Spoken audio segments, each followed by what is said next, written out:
Ladies and gentlemen, we're here. I'm part of the Kliq, isn't everybody? Yes! Yes! Yes! I got an idea, yeah. Beat up John Cena!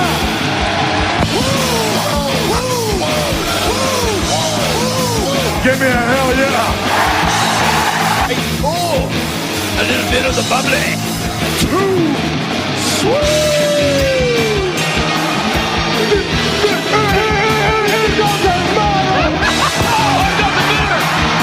This is where the power lies! I am the man. If you can, survive! It's showtime, folks! The following episode is scheduled for one fall, and it is for your listening pleasure. This is In The Kliq. What's up, everybody? Baby Huey here, and joining me once again is my good brother from the Bullet Cast. It's Phillip. How's it going, man? Hello, Daniel. And also join us is our other good brother from within the ropes. It's Brian Tronic with a cane mask on. How you doing, man? I'm doing great. What's up, guys? We need to start doing videos so people can see this right now. Doing great. The visual of where'd you get the cane mask at? I think Walmart. Phil, It's one of the good ones too. It has the Velcro strap on the back. I was gonna say it fits your face pretty good. Yes. I mean, there's plenty of room for you to talk. Yep. So, like, you know, people, you know, if I didn't say anything, people would have no idea, listen to the audio, that you had a mask on right now. Yep. Philip, we got to get you a mask. If you got... I had one on. That's the Scream, what was the character? Ghostface, that's Ghostface. right. Yeah. That's, okay, we should, like, one day power rank the best wrestling mask of all time. Ooh. I mean, Oh, who would be number one? Shockmaster. Done. Shockmaster number one. Yeah, absolutely. I was like, Kane is definitely up there. Rey Mysterio. Man. RoboCop. No, RoboCop. Sting. Sting's mask. Sting's mask. You can't forget Sting's. Yeah. Oh, yeah. I guess that technically counts, 'cause, right? All the guys wearing the Sting mask, and then he took it off, and he was the last one revealed. That's like a meme every New Year's Eve into New Year's Day. Yeah. People are like, new year, new me, and then like it's just me, and then the Sting mask is the same face. No, that could be something. Maybe that's, you know, I'm always trying to think of like bonus content, you know, for the podcast of like, you know, what are some like fun things, discussions to get into. So yeah, maybe power rank the best wrestling mask of all time. I got you with the bonus content, bro. I know. We got to find. Check out the Bulletcast, man. We got all the bonus content. Where at? Bulletcast on YouTube, bro. Go to that playlist. Oh, okay. Bonus podcast, everywhere.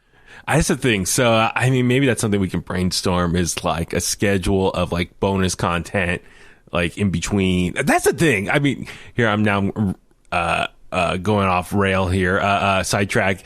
You know, I was always wondering, like, what do people prefer for wrestling podcasts? Do like show recaps? Do like retro reviews, interviews? You know, mailbag type stuff. A mix of everything, man. Yeah. So, like, of course, I like talking about the shows because that's like the current events. But then at the same time, I like talking about fun topics in regards to wrestling. So, yeah, like talking the best mask of all time. That could be a fun discussion. So, I don't know. It's a matter of just finding the time and organizing to do it. So that's why I respect so much these YouTubers, these people with very popular YouTube channels that have the time to make all these like, just content, different types of episodes, videos of different topics, you know, like Brian Zane with Wrestling with Regret and, Phillip like, from the Bulletcast. Yeah. Exactly. What culture always has like these great, like top 10 segments and stuff. So, man, I don't know. One day we'll get there. We'll figure it out. But here we are. We are talking this episode all about WWE. I'm sorry for the delay on my part for getting into talking about SummerSlam. It was over a week ago now, and I know it's very much like old news now because it was a week ago, but I figure what I might do is we'll go down SummerSlam real quick down the card and the results, and then we'll talk about these people that were involved, the fallout from Raw and SmackDown respectively. So that way we kind of kill two birds with one stone. We talk about our thoughts from the biggest party of the summer and what we've seen now going forward on Raw and SmackDown. Is that cool with you guys? I think that's kind of like an easy way to kind of talk about this week in wrestling in regards with starting with SummerSlam. So, Phillip, I'll start with you. I mean, for me, everyone knows, like, Brian and I, we were out in Las Vegas for SummerSlam. Brian, I don't know about you. So, I mean, we watched it in person, and then later on in the week, I rewatched it on the network on Peacock to kind of see what was it like on the broadcast versus watch it in person. Did you do that at all by chance? I did. It took a while, yeah, okay. but I finally got around to doing it. It took me like 3 sittings. Like I think like I did like the first hour, then I did like another hour, and then like the last 2 hours. I mean, because 4 hours, I was like, man, I could spread this out, over a couple nights. So that's how I did it as well. It's been a while since they've had a straight 4-hour show too, hasn't it? Yeah. So it was definitely a lot to take in, because even WrestleMania this year was 2 nights, but it was 3 hours each night. So yeah, it was a little bit easier to digest, each night respectively. But for Phillip, I definitely would like to ask you first, kind of your overall takeaways from the biggest party of the summer. There are things that I liked. There are things that I really didn't like. Yeah. If you've heard my recap. I don't know. I kind of like what I did to kind of like pass the time by. Like I just skipped entrances except for like the big ones like Roman, Cena, stuff like that. Mm-hmm. So it kind of flew by for me in that kind of way. Mm-hmm. But I mean, just like listening to crowd reactions and then like seeing fan footage and like hearing the difference, I'm like, oh, okay, just kind of like comparing stuff like that. Yeah, no, that's the thing. It was really interesting, Brian. I don't know if you noticed what we heard in the actual stadium at Allegiant Stadium versus what was heard on the broadcast. And we can kind of go down the card and kind of, maybe from our perspective, what was sounded different there, especially, Charlotte Flair was one I noticed. It was different what we saw on the broadcast feed versus what we actually heard in person. We'll get down there. But, yeah, I mean, what was your, perspective of being at SummerSlam at Allegiant Stadium? I mean, that was the largest crowd for SummerSlam, over 51,000. So that was pretty awesome. But yeah, what was your kind of just takeaways of experiencing in person? It was great. It was fun.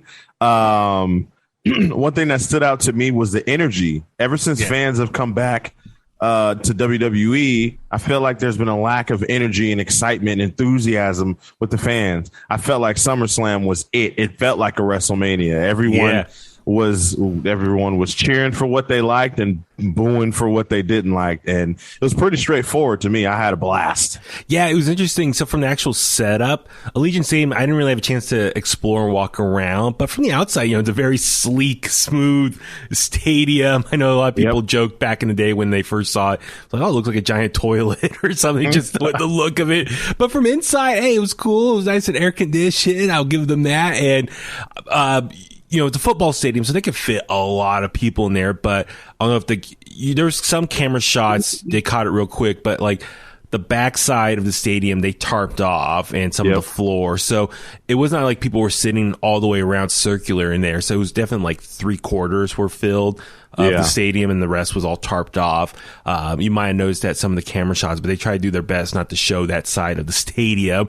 But it was cool, man. Like it's, I was happy to finally attend a SummerSlam. So I got 3 out of the big 4 original pay-per-views accomplished as far as WrestleMania, Survivor Series, now SummerSlam.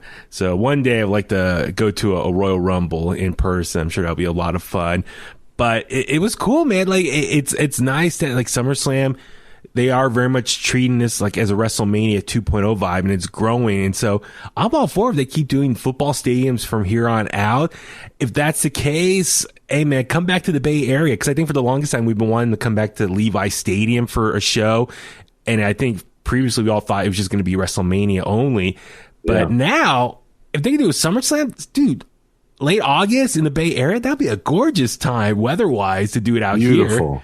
Yeah, get Phillip out there at SummerSlam. Yeah, bro. Like I have, like we do the wrestling bucket list thing, like when you first come on the show. There's a lot, man. I've never been to a Mania, want to hit a Rumble, want to hit a SummerSlam. I might be going to Vegas for Money in the Bank next year, And I'm glad you just brought that up. So it was announced also during the show, 4th of July weekend, 2022, next year, they're going to return to Allegiant Stadium for Money in the Bank. So Money in the Bank, which has been booked for the last few years as like almost the 5th biggest show of the year for them. Going to be at a football stadium as well. So that's like crazy to think about. So Royal Rumble the last few years has been like at a baseball field. So that is cool. Ballpark there. So dude, they're growing to like bigger and bigger venues. Royal Rumble, Oracle Park, book it. Dude, I would love that. Dude, that'd be great. It's hopefully, the Bay Area weather in January or early February, a little wintry, cold. Hopefully it wouldn't be rainy at that point, but wouldn't be the first time they had a big event in the rain. Yeah, that's true. That's true. So I'm excited for this. If they do more of these bigger shows at football stadiums, hopefully that means the Bay Area can be more included in that rotation for future shows. So fingers crossed on that. So yeah, Vegas next year is going to be pretty busy with Double or Nothing theoretically be in Las Vegas. That's in May, and then Money in the Bank. Less than 6 weeks later in Las Vegas as well. So it's maybe with some of the Raws and SmackDowns that's coming down here, maybe they announce a pay-per-view coming later next year, during one of the shows. That'd be cool. Yeah, I would love. I think for them, as far as the bigger shows in just a regular arena, it's Staples Center is still kind of like their go-to spot on the West Coast. I would love if Chase Center becomes part of more of the norm as far as like their maybe second tier option for a West Coast show, big West Coast show. Yeah, like can we get they've done like some TLCs at like the SAP Center. Let's get a pay-per-view at Chase. Why not, right? I would love that. I mean, that's the thing. So fingers crossed. I mean, they're starting to go back on the road again and tour around the country. So I'm hoping that means we're going to get a big show soon. They did announce over the weekend, Raw and SmackDown's coming back to the Bay Area. So Friday, October 8th, SAP Center, Friday Night SmackDown. And then that Monday, which would be 11th. The 11th? Yes. Yeah, Chase Monday, Center. Chase Center, yeah. Brian, we get to see the Queen City. Oh my God. I'm as giddy as a schoolgirl. Oh my God. That was fun. Phillip, did you go to the Chase Center, the first one they went to WWE September 2019? I did. Okay. Shout out to the plug. I did. Yeah. No, that was fun. No, that was a fun. That's right. The Niners were there in attendance as well, right? Brandon, Jimmy G. That's right. And Brandon and I, we really just walked around the arena. It's like a cruise ship. It's got sections and layers to it. You get kind of lost in there. It has like portals. They don't call them sections. Yes. Just like the stuff, the sodas, the craft sodas were phenomenal. And the hot dogs too, like those fancy hot dogs. We didn't eat because we weren't going to pay $40 for a meal, but we had some craft soda. Brian, did you have any of the craft soda? I did not. You're missing out, bro. I don't know about you guys because parking's kind of tough at Chase Center, so I parked at work and I took a scooter down there. Yes, I remember that. Right? Brandon, Jimbo and I, we were like, "Where's Huey?" And then we see you coming over. We were like, "What took you so long?" He was like, "Oh, I was on a scooter." Yeah, but dude, it was great riding down the Embarcadero alongside Oracle Park where the Giants play, and zooming past people. It was a pretty cool experience, man. So wow, pre-pandemic when it was okay to touch everything. Now I'm kind of afraid to touch a scooter now, just because. Just wear some gloves. Plastic gloves. Yeah. Yeah. Okay. Right. Or a cane glove. But I know it's exciting knowing that WWE is coming back to the Bay Area, Northern California. Also going to be in Sacramento for Raw within that same time period as well. So maybe a little bit of a road trip. I'm kind of tempted to Sacramento as well because Golden One Center is a pretty cool arena as well. You know what? I might go to all three. Yeah, I am tempted too. So I don't know. We'll see. We got some time to plan it out. We'll make it work. But yeah, no, SummerSlam, like I said, this weekend or last weekend was just a lot of fun. It was just nice to be back at a big, large show for WWE. It's been a minute, almost 2.5 years for me going to like a big show like that. So it was just cool to vibe, seeing the WWE universe in full effect. So, yeah, let's go ahead and just go down the card real quick, because a lot happened on Raw and SmackDown this week as well following this show, which is kind of fun. And we'll actually talk about the kickoff match. Big E take on Baron Corbin, poor ass Corbin at the time, I should say. The match, it was a good way just to get the crowd going. Big E picked up the victory over Baron Corbin. And once again, it was just his bad luck continued. But the big story was right after the pay-per-view and over the next couple days on his social media and WWE social media, you see he had $35 left to his name, and he just started gambling, and he started winning. He got up to $100, and he kept going. Pat McAfee even posted videos that, hey, a buddy of mine saw Baron Corbin in the casino, and he just kept winning. He got a presidential suite to stay in. He had a nice dinner with some ladies surrounded him. And then he got like a big car and new shirt. I mean, Phillip, what do you think of Baron Corbin getting rich now? I'm happy for Baron. I really am. I've been a Corbin fan since day one. Since back in the NXT days, man. Yeah. I feel like it happened too soon, though. Really? Okay. They could have milked this. And you know what? They could have milked this all the way till Christmas, and then he gets rich. A Christmas miracle. Okay. I can see that. I talked about this with Brian on Within the Ropes. I wanted to see him in soup kitchens.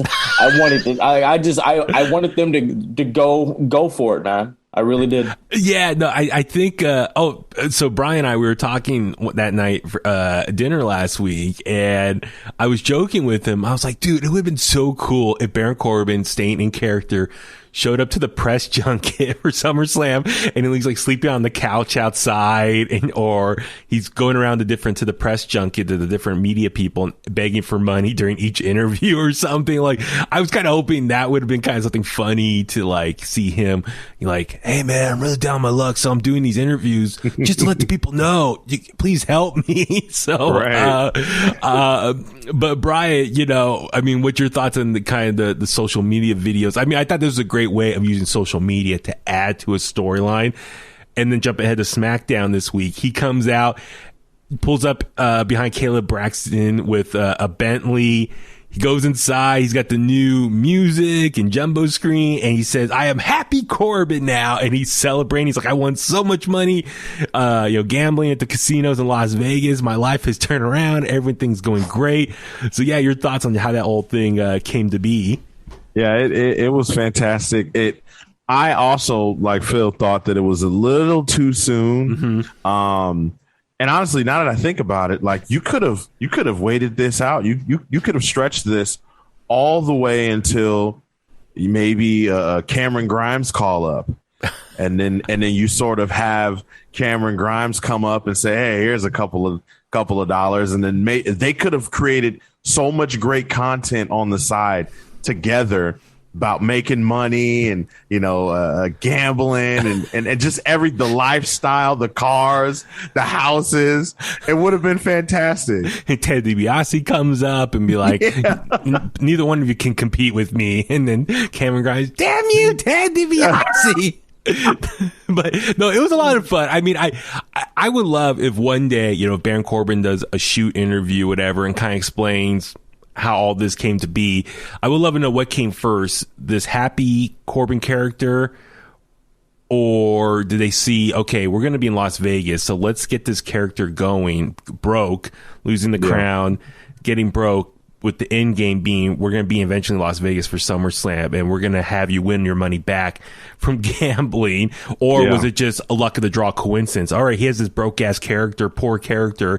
Oh, we're going to be in SummerSlam coming up. Maybe we can change the character up and he makes his money that way. Mm-hmm. So I would love to know what came first, the chicken or the egg type of situation here with this storyline. But I love the entrance, man. It's very colorful, and it's like very Corbin, colorful. And he's all happy. He's got the suit, and he's eating, was it Wagyu beef again, right? The Wagyu steak is back. So, but Big E comes out, confronts him, and he wants to buy the Money in the Bank briefcase. Phillip, for me, I mean, luckily Big E said no. He's like, man, my kids need braces. It's like he was tempted with the money. I was like, Big E doesn't even have kids. Yeah, I was like, does Big E even have kids? But, Baron Corbin was like offering 20 grand, 50 grand, and eventually 100 grand for the Money in the Bank briefcase. He's like, no, I'm not going to do it. And this was also make it because remember Baron Corbin stalled the briefcase a couple weeks ago. I don't know, like, I mean, it looks like this is gonna be Big E's next opponent. It's gonna be the two of them going at it. Are you in favor of them kind of keeping this rivalry going for a little bit longer? I hope it doesn't go the same path as like oh my god, who won the briefcase last year? The big Otis, and Miz. You know what I mean? No, I don't think that'll happen to Big E. I mean, Corbin trying to buy it reminded me of when DiBiase bought the WWE title. Go check that out in the interview I did with him on the Bulletcast. But the Money in the Bank holder, they need different opponents while they're not like actively in the championship scene or in the hunt. Yeah. I remember like back when Ziggler had the briefcase, he was wrestling guys like Randy and Jericho and Cena while he had the briefcase before he eventually cashed in. Yeah. So no, I mean, I think that's fine. Obviously, I don't think Corbin wins. I do think Big E cashes in successfully. Mm-hmm. Eventually, at some point down the line, and when he does, it's going to be a big deal. It's just a matter of who does he pick? Does he pick the Tribal Chief or does he pick the Almighty? I think Almighty is probably the more. I think that's the more logical thing for him to do. Yeah, Brian, what about you? I think he picks Bobby Lashley also, and I also think, man, let's get back to Money in the Bank winners. It's normal. They have to wrestle matches too. Like everyone gets all afraid sometimes. Like, oh, he's gonna lose the briefcase to so and so, or oh, he's gonna like it's okay. Like he's Mr. Money in the Bank. I think it's cool to tease every now and then. Who wouldn't want the Money in the Bank briefcase? At this point, Corbin would be crazy not to offer Big E money for the briefcase. He knows that's a guaranteed championship opportunity. So, but I'm glad that, he's not being lost in the fold and they're just kind of waiting for him to cash in. I'm glad Big E's on TV and he's, still having competition. Yeah, you brought up a good point because I feel like, people in the past, Money in the Bank winners, they would carry the briefcase, but they would still go about their day and having matches. And then just the side story is like, okay, are they eventually going to cash in? I feel like lately, the last couple years now, it looks like they're trying to change it up and make the briefcase a part of every single rivalry that they get into. So like Otis, that became the whole thing with Miz, and eventually Miz took him to court and he got the briefcase off him.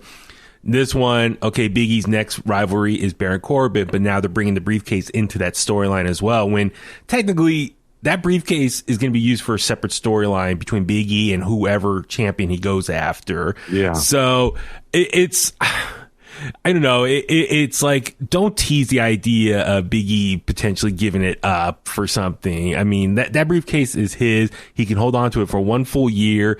So I see in the situation, he should dominate against Baron Corbin. But Baron Corbin brought up a good point. He's like, you don't want to lose it when you cash in. And Big E's like, well, you did. So I can see why you want this back as a make good for what happened to you a few years ago. That was a mistake. I love the modern day Maharaja. Yeah. But if Corbin would have won, I would have been okay with it. Hey, is Corbin is Happy Corbin the new JBL? I was thinking about that. Is he the next incarnation of like a rich persona? Like $1 Million Man to Del Rio / JBL, like guys. Del Rio can be out of the equation. Well, Del Rio now, we could probably erase him from history. No one would care. That's a great point, Brian. See, this is why he's here, man. For things like that. That is something interesting because JBL he invested his money in Wall Street. He was on like Fox News talking about finances. He wrote a legit book. Corbin could be the next coming in. That did lead JBL to a WWE championship Yeah. It did. Well, what's cool about Corbin, if you follow him on social media, like this is him in his personal life. Yeah. He lives a very nice lifestyle where he barbecues a lot of meat. A lot of the Wagyu. Yeah, and he has like the fancy watches and stuff. And yeah, he definitely lives a good life. So it's like this is just him amplified times 10. Corbin might be the real drip king, if we're being honest. I mean, that was a nice suit, man. And the wrist, like, do y'all follow Wrist Mafia on Instagram? Like, the watches are fantastic. I think that's where Corbin gets them. He's so confident too. Like that's why I feel like it works for me personally, because he's confident. He's enjoying it, and that's what you want out of someone. Like, for example, like even like, okay, just real quick to compare him and Nikki Cross or Nikki Ash, right? I think Nikki Ash is confident, but you can kind of tell that the reaction is sort of affecting her almost. At least in my opinion, I feel like it's affecting her just a tad bit. She may be trying too hard, or maybe what they're writing for her. Maybe the writers are trying too hard. Yeah. With Corbin, I feel like it comes natural, which means they really don't have to write a lot of stuff. It seems like it's just him going out there talking and I'm rich and you know, or even when he was down and out and was broke and didn't have any money, it's just like hey, I don't know what to do. He was desperate, stealing the money in the briefcase, all types of stuff. Well, you know? Well, I think for Corbin, to give him credit, it seems like whatever WWE gives to him, he runs with it and makes the best out of it. So he's a true professional in that sense, you know, heel or babyface, regardless of that. But so it seems like this situation, this is one where it seems a little more natural to him based on his personal life. And yeah, he's able to kind of be more just himself and go out there with confidence. Nikki ASH, which we can get into a little bit more in a little bit when we get to her match. I do think, just tease of what I'm thinking, I think they are trying too hard to make her too sympathetic, and I think people get kind of annoyed with that. You just go out there and just be cool, be a cool superhero. Don't try to be this gee golly over the top personality. We'll get into that more in a second, but so next up, that the first show of the main card was RK Bro, Randy Orton and Riddle taking on the Raw Tag Team Champions AJ Styles and Omos. This one was a case of like Randy started early pretty hot, but then Riddle came in and he was getting a beat down the majority of the match, and it was just waiting for that hot tag for Randy Orton to come in, and finally Randy Orton came in. Phillip, dude, that one spot where AJ outside did the backflip, caught Riddle, and then into like a Scorpion death drop. Bro, that was X Division TNA, bro. He hasn't done that move in a couple of years. Obviously, he's up there in age. Yeah, and I just didn't think he could do it anymore. And he busted it out. I'm like, oh snap! Snap! That was gorgeous. I mean, it was like, dude, perfect. He's phenomenal. He really is. He really. I mean, real talk. He really is probably the best wrestler in the last 10 years, right? I mean, 15 years. He probably actually is the closest to Shawn. I mean, Taker said it himself. That's why he wanted to work with him. Unfortunately, they didn't get to do a traditional match, but yeah, man. I mean, AJ, he's just so good. He's been a real credit to helping Omos along. Yeah. And this sidebar, that eventual breakup, that one-on-one match is going to be very interesting to watch. That's going to be interesting to see where does AJ and Omos go from here. So Randy hits RKO on AJ and gets the victory, and then RK Bro celebrates. Big pop from the crowd celebrating this, odd couple, dysfunctional couple as the new Raw Tag Team Champions. So that was cool to see. Brian, was there anything else from this match that stood out for you? The fact that Randy Orton took the title and he hung it on Riddle's arm when they were posing. Yeah. It just looked so happy, man. I was proud. I was happy. I love Randy Orton. And then on Raw this week, they teased they're going to have a celebration, and Riddle's like, telling Randy, trust me, man, I have a big party for you planned tonight. And then when Randy said, like, don't do anything stupid or embarrassing, or if something, I'm paraphrasing here. Yeah, he said something like that. But then they have a little celebration, and then AJ's and Omos comes out. Riddle, before that, presented Randy with that custom scooter. So they have custom scooters. I thought it was going to be custom titles. Oh, that would be kind of cool. But then, Randy Orton hit Omos with his scooter, and then AJ and Riddle had the main event match, and ultimately Riddle got the victory over AJ Styles. So, yeah, I mean, where does AJ Omos go from here? I kind of wonder, does AJ kind of go back more to a singles run again?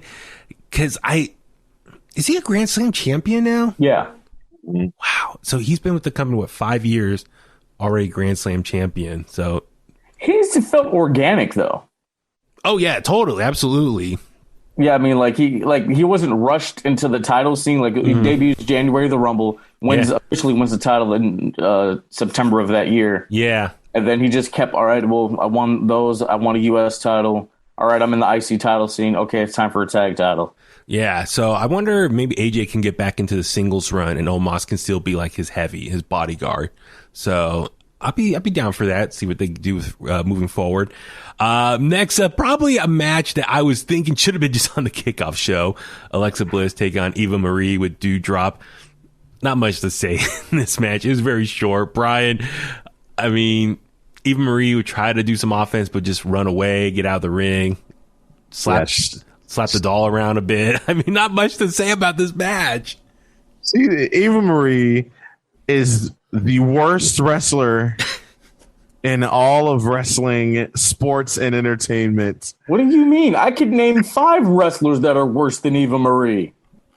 Phillip, Eva Marie had her chance to show everybody that she's not as bad as everybody thinks. And what did she do? She went out there. She held on to her gear, holding on to her top. Okay. She's horrible at selling. Okay. Well, like I said, I can name 5 wrestlers who are more terrible than Eva Marie, who are worse. Is one of them Kenny Omega? Oh, you already know he's number 1. Psycho Sid, the Great Khali. Oh boy. That should be another. Maybe we'll power rank the top 5 worst wrestlers ever. Baby Huey's worst wrestler is Shane Cody. Absolutely. Oh yeah, totally. Number 1. Alexa Bliss was fantastic. She always, Alexa Bliss doesn't get the credit that she deserves, I feel like. Thank you. She brought importance back to the DDT. Give her flowers. Mm-hmm. What's going to be interesting is, Brian, you saw at the Superstore, they were selling the Lily doll. Yes. And I'm curious how well that doll sold. Well, I just saw on Instagram, I don't know exactly where it came from first, but Lily is one of the highest selling items on WWE Shop. Oh man, so Lily's not going anywhere then. Lily's not going nowhere. Merch sales dictates what's seen on TV. So the fact that Lily doll is selling that character, this incarnation of Alexa Bliss, it's not going anywhere. If anything, Lily will have a match at the next pay-per-view. God, it's gonna be Lily versus Eva. And Lily will still wrestle better. It's going to be a cinematic match. She's going to wink her and keep winking at her. Well, then we saw, Alexa Bliss picked up the win over Eva Marie, and Doudrop grabbed the mic, said she's a failure. She lost, and then Doudrop grabbed her Eva Marie's robe, put it on, walked away. So it looked like Doudrop is finally separating herself from Eva Marie and realize how much of a bully she is. And then on Raw, it looked like Eva Marie is going to launches an attack on Doudrop. So it looks like the two of them are going to go at it. So cool.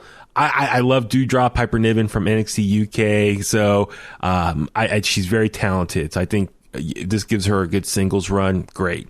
Huey, she said in the interview you did with her that Eva Marie has been helping her out a lot. And that surprised me. Okay, we talk about Eva and her abilities in the ring and all. That's what I can appreciate that, and I love that. If someone could come back and they're showing someone else like the ropes and giving whatever they can to give back to I guess the young generation or the next up and coming. I think that's great. So aside from her not being that great in the ring, I think that's brilliant that she's doing that, because really Eva Marie, she doesn't have to do that. She can come back and act like she's the star and hey, I've been here, I've done this before. So that's cool. Well, the thing to keep in mind with Doudrop is after the interview, I got to talk to her for like 10 minutes, just while she was, waiting for like her next interview and stuff. And she's only been in America. She moved here, less than 2 months ago now. So, and she moved to Florida. It's like an eye-opening, culture shock for her. So we were joking, like, oh, you moved to Florida? Like, Florida has all the, wacky news stories and, best episode of Cops are from Florida. She's like, I know. And I said, well, trust me, when you get back on the road, WWE, hopefully you get to see the rest of America and how diverse this country is. And you just told her to move to California. I mean, definitely, that's the thing. It's like California is going to be a 180 compared to Florida in some ways. Live in Florida, bro. I know. Yeah. So, no, but Doudrop or Piper Niven, total sweetheart. And, I joked with her off the air. I was like, I don't know what to call you. Can I call you Piper Niven? She's like, yeah, if you want. But I said, yeah, but it's best. I told her, well, I'll just stick with you're currently being called on TV. So, Doudrop. So I wonder eventually she would drop the name and go back to Piper Niven. I don't know. We'll see what happens. We'll see. Next up for the U.S. title, it was Sheamus defending against Damian Priest.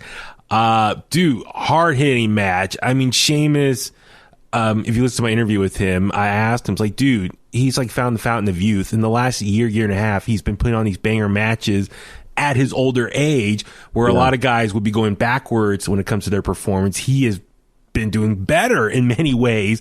And he explained, like, he's like, he realized he was kind of stuck in a rut, and he's like, I need to make a change in order to get back on TV more. I got to go out there and put out, I'm paraphrasing here, please listen to the interview, but he was like, I got to go out there and just kick ass. And that's what he's been doing. Brian, this match, man, really delivered. Two big hosses just going at it. Yeah, this was one of the more exciting matches for me on the card. I was excited to see this, all the events leading up to it with Humberto. Poor Humberto, we haven't seen him in a while. But with Humberto and with everything Sheamus has been doing, this match, it was great. And my guy, Damian Priest, man, he's still undefeated, right? Singles action? I think so. On Raw, or since coming to the main roster? Yeah, I think he is.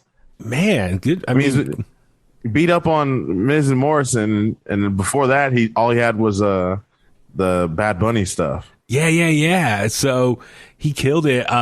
Phillip, did you notice that spot where he likes to step on the middle rope, Damian Priest, and flips over, like launches himself? Dude, he landed pretty hard on his back, though. I saw that on the broadcast feed. And I was like, ooh, like that looked painful. And I was kind of worried because remember he was out for a while with, I think, a back injury. So when he landed hard on the outside mat, I was like, oh no. But he recovered and was able to, keep kicking ass. And he ultimately got the victory over Sheamus. So yeah, Phillip, he's U.S. champion now, which is cool because gear, he had the U.S. flag and the Puerto Rican flag there, so he was definitely like celebrating. When you have the American flag on your gear, it's most likely you're winning. Yep. Yeah. I mean, I liked it, man. I mean, I've been a fan of him since he was Punishment Martinez or Ring of Honor when he was television there, and to kind of watch it, man, like. I think the day after SummerSlam was the 1 year anniversary of him winning the North American title. So to see where he is a year later, that's awesome. And I mean, Sheamus, I mean, come on. Yeah. Fella, he's good. He's very good. And if you listen to the interview, he said, listen, he knows a lot of people were trying to, different podcasts and stuff were saying, who's the MVP of the Thunderdome era? And he was pissed that no one said him. He thought he was. I was like, respect, man. So it's like, it's interesting. These wrestlers do listen to what other podcasts and, talk about. Because, Phillip, we had that discussion, like, who's the MVP? We threw his name out there. Did we? Yeah, okay. Because, I remember we all agreed, like, Drew McIntyre, Sheamus, Asuka, Bayley were all, MVPs. I know a lot of people were...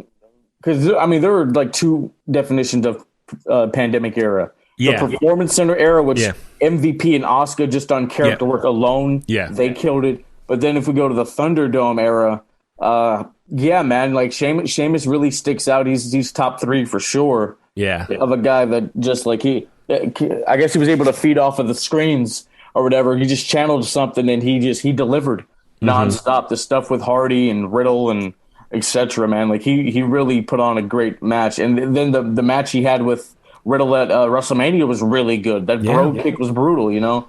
So I mean, I think people are gonna start to realize how good Sheamus is. It's kind of like Christian Cage, where people, now that he's in AEW, they start to realize, oh, he really was pretty damn good. Yeah. I think Sheamus is really starting to get that recognition now. Yeah, as a wrestler.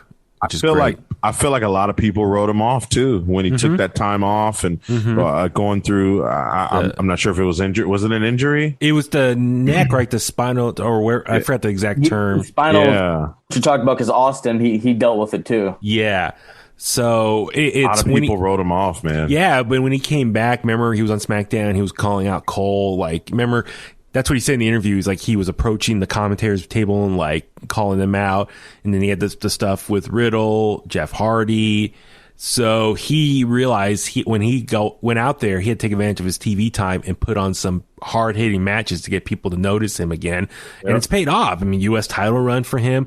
And just jumping ahead to Monday Night Raw this week, it looks like he's moving on up into the main event title scene. So we saw, the show started, Lashley kicking off the show and, explain more of his actions, which we'll get into in a sec about his matchup. Damian Priest comes out, confronts him. And it led to a match after that commercial break. So Bobby Lashley changed pretty quick out of his suit into his gear. But, so they had a match, Priest and Bobby Lashley. Sheamus comes out, interferes, and attacks Damian Priest. So Priest wins by DQ. But then it led to Drew McIntyre coming in, making the save. So we saw a tag team match out of that with McIntyre, Priest taking on Lashley and Sheamus. But then Lashley walked away and Sheamus was by himself and loses here. So now this week on Raw, it's going to be Sheamus versus Bobby Lashley. So even though Sheamus lost the U.S. title, he's now moving on up to the title scene with Bobby Lashley. So, Phillip, that must be, I mean, even though he lost, he's moving on up like the Jeffersons. Okay. Right? Hey, man. I got my references, my 50-year-old reference. See, this is why Huey's invited to the cookout. He's for the culture. Yeah, man. I had this conversation with Mike Miller when we did our Raw recap. It's kind of like the secondary titles are kind of doing what they were originally designed to do, elevate somebody to the main event scene. Because, I mean, like Brett, he had great runs with the IC title, but eventually he moved on to the World Championship after he lost it. So that's kind of what's happening with the U.S. and hopefully the IC title coming up here in the near future. You lose it, and then you go on to the real main event or the secondary main event. So, kudos to Sheamus, man. I'd like to see him and Lashley tear it up. I want Sheamus to have one more just really good run with the WWE Championship before he officially hangs up the boots. Really? That'd be interesting. Brian, it's kind of interesting, though, because technically, is this both heels going at it? Sheamus versus Lashley? I mean, on paper, technically? Yeah. I mean... Yeah, I think so. It's a good opponent for Bobby Lashley, someone that can physically go up against him, hand to hand. So I'm excited for this, for what happens on Raw. And see, one thing that I think it's okay, like when you got two heels, because heels can fight other heels too. Like if, hey, what happened out there? Like, why'd you leave me? You know what? That's disrespect. Nobody leaves me. All right. You know what? Let's settle this thing. All right. Get in the ring. All right. Next week. All right. Right on. So, okay. With the other half, Drew and stuff, we'll talk about Drew in a second here, but the next match was the Usos taking on Mysterios for the SmackDown Tag Team Championship. Good match here. I mean, we saw on SmackDown the night before. It looks like father-son, a little bit of breaking down in communication. Yep. Is that the right word? Phillip, you're shaking your head already. Look, man, I'm waiting on one line. I'm waiting on Dominic to be like, "You're not my real dad." That's all I'm waiting on. If we get that and everything, then it was all worth it. So, I mean, it looks like the son is, I think, getting a little annoyed with his dad constantly telling him what to do, and he wants to go out there and do it himself. Phillip, what do you think of the match, though, between the two of them here? It was really good. The crowd. It sounded like the crowd was really behind the Mysterios. Were they? Yeah, I mean, they came out with so Brian, with their gear, was that inspired like Macho Man, like the pink and the yellow? Okay. Mm-hmm. Yeah, so the crowd popped for that. I think the crowd was behind him for a minute. The Usos were kind of taunting the crowd, and you could hear boos and stuff. So, yeah, they were behind the Mysterios.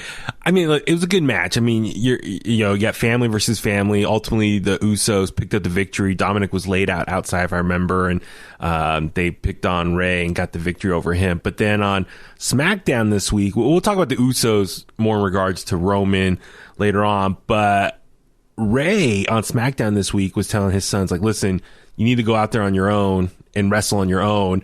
I'm going to take a step back. Like, I think I'm too much, in your way. So he teased. You think, Ray? Yeah. But so Ray said, like, I got a match scheduled for you from Adam Pearce, I believe it was. So a lot of people were thinking, who's this mystery opponent? I think a lot of people thought it was going to be Adam Cole, baby. But no, it was just Sami Zayn.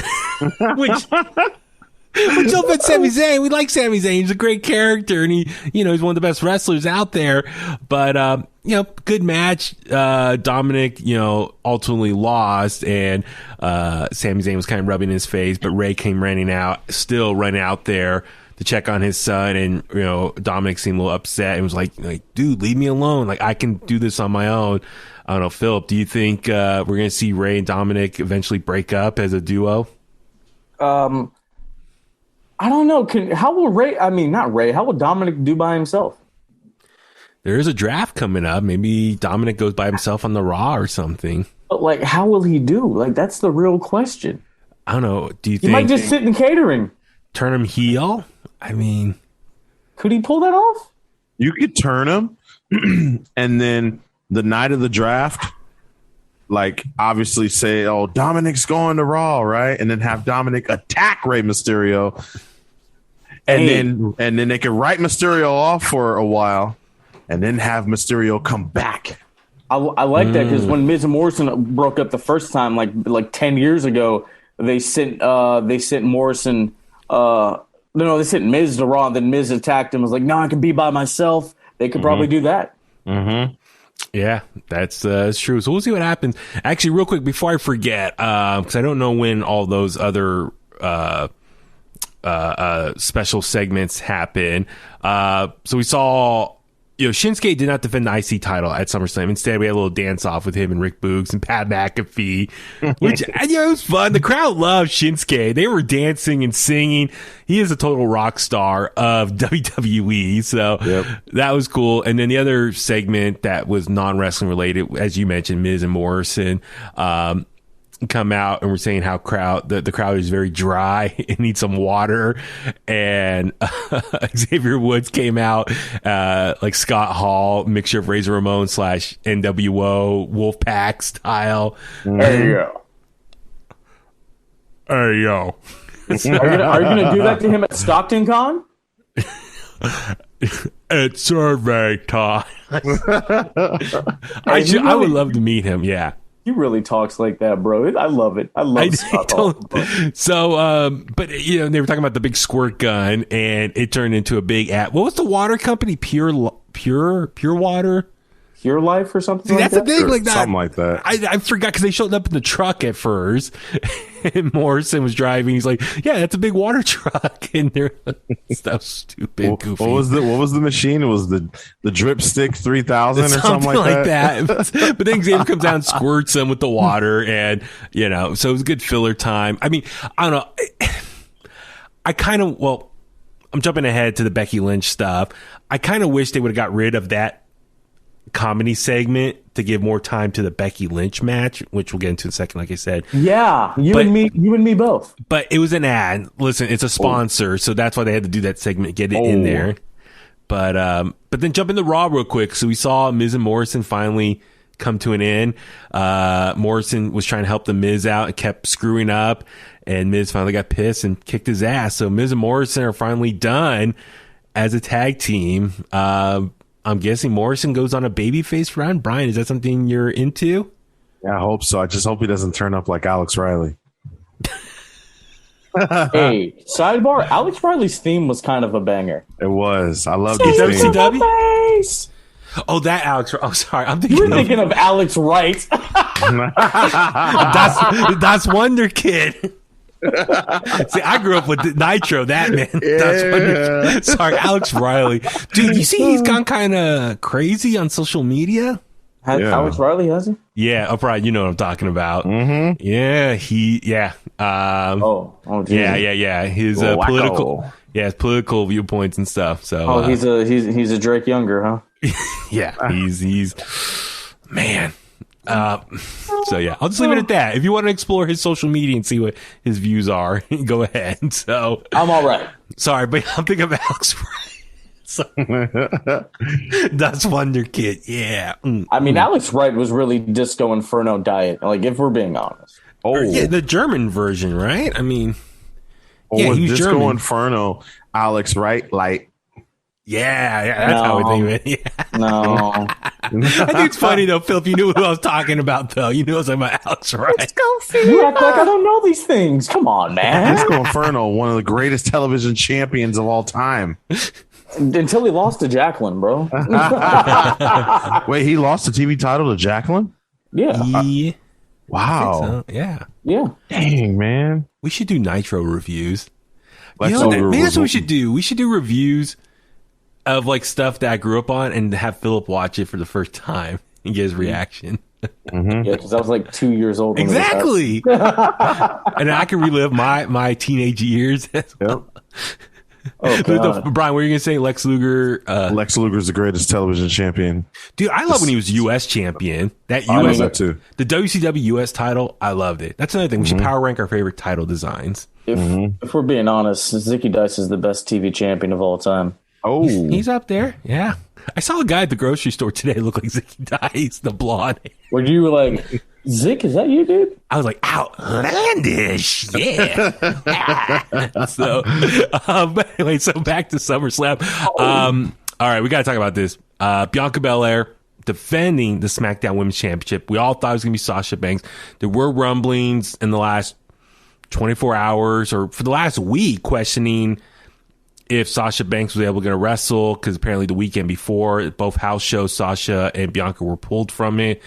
Then reports were coming. They don't know if they're going to be able to wrestle, Sasha specifically, but they kept advertising it. And then sure enough, Bianca comes out to the ring. She comes out the ring first. I was like, okay, the champion comes out first. It was interesting. Then was it Greg Hamilton grabs the mic and says, unfortunately, Sasha Banks cannot wrestle tonight. Crowd was like, oh. And I was looking in the press box. Everyone was kind of, okay, I guess it is true, those reports. He says, we got a replacement. Out comes Carmella. And Brian, you were there. The crowd started booing. They're like, yeah, we don't want to see this. Yep. Even me, I was like, oh, no, Carmella, no, please. Because Bianca just beat her and Selena Vega combined. So it's like, this is not a credible opponent now for her. So they're in the ring, and it looks like they're getting ready to go at it. And sure enough, you hear the big drums. Whoa! Out comes Becky Lynch. The man is back. That crowd, that pop was so loud. I mean, I don't know if it was as loud as CM Punk, because it was a football stadium, so there was a lot more echo in there. But Brian, that pop was pretty amazing to see in person. That was a big surprise. Everyone was very excited. That's great. She comes out. They just stare each other down, and then Becky says, she takes out Carmella and then comes back in the ring and says, yeah, you want to have a match, the man versus the EST? And Bianca's like, okay, we'll do this. And then rings the bell. Becky reaches out for a handshake, and then lays into Bianca's face, then hits her with a rock bottom. That's a rock bottom, right? But yeah, it's a rock bottom, bro. It's the a rock manhandle slam. Manhandle slam, they're calling it. That is stupid. And then Becky pins Bianca as the new SmackDown Women's Champion. Lynch wins the title. Lynch wins the title. Definitely, Brian, it was kind of amazing how 5 minutes earlier the crowd was super excited, electric in there, and then like dead silent, almost like defeated. Like, yep. Whoa, what do we just see here? A squash match. So Phillip, she got Kofi'd, bro. She got Kofi'd. Yeah, please, Phillip, please, vent what you're thinking, your thoughts from that finish. we have spent since like the very last part of 2020 building up Bianca Belair. She wins the Royal Rumble. She wins the first ever main event between two black women for a world championship. And then, you know, she goes on and does her stuff with Bayley. It's good stuff, you know. She does a little thing with Carmella and Selena Vega. Okay, sure. We're going to get back to her and Sasha. Whatever's going on with Sasha, hope she's okay. Yeah. But my whole point is, if we're going to put the title back on Becky like that, okay, she could have worked her arm a little bit and then tapped her out. Somebody getting tapped out in 26 seconds is more believable than them getting pinned. She could have wrenched her arm back and looked like it was about to be dislocated, and she would have no choice but to tap. I know what, if that would have happened, I think myself and a lot of other people would have been fine with it. But like, you know, the homie who did the All Elite White People video, Alfred, yeah, that's who I lunch with on Friday afternoon. Great guy. Oh man, he sounds like a great guy. I love him. He is awesome. No, we should get him on. He might want to come on and do the podcast. Yeah, he just did Coffee Talk with Friends with my boy Sir Wilkins of the Jobber Cheers podcast, and he said that we black people who are fans of the business, we kind of have PTSD after what happened to Kofi because of Brock. You know, yeah. Like whenever like a black person holds a championship, and they get squashed like that, it just takes us back to that moment, Yeah. And he came up with the term getting Kofi'd. So like that's just where we are. Like it doesn't help Bianca at all. And I know Brian was like, oh, she was caught off guard. No, man, like it wasn't good. Like people were upset. Like, have you seen Nikki Bella's take on it? Yeah. Yeah, like she was pissed too. Nikki Bella was intoxicated, okay? She didn't know what she was doing. What do you mean she didn't know what she was doing? This was a Hall of Fame worthy take. She was mad at Roman because Roman used her name in a promo with John Cena, okay? She was upset. And she was there to cause damage. And she was pissed that she wasn't allowed at SummerSlam as well. You heard about that? So she said, she's put on social media, I wasn't allowed at SummerSlam, which we kind of know who probably made that move. Okay, well, listen, this is basic thugonomics. I'm only talking about the Bianca tape. I don't know what else has happened. Yeah. But yeah, just she got Kofi'd and we're not okay with it. No, and listen, I know this topic has been talked a lot over the last week, and I will say this, yes, I was disappointed. I had this high of like, it was so great to see Becky Lynch back in WWE. What a surprise. And then like 30 seconds later, does something that really just deflated the crowd. Everyone was like, what? No, that's not right to Bianca. Like you said, she got Kofi. She got, what was it, WrestleMania 9, Bret Hart, Yokozuna, Hulk Hogan, like that whole. So, I mean, we've seen it before in WWE's past. Like, they do that, I think, as a way to get a crowd reaction. I just felt bad for Bianca because, Phillip, as you said, they spent so much time building her up, and she was just organically getting over as a great, badass baby face. Yeah. And then you go to that fatal four-way on Friday, like, she showed out. Yes. I'm like, you took the title off of her? Come on. Yeah. So, and then it sucks because now Becky, and now the reports are it was her idea to go heel, and we'll get into the SmackDown part of it.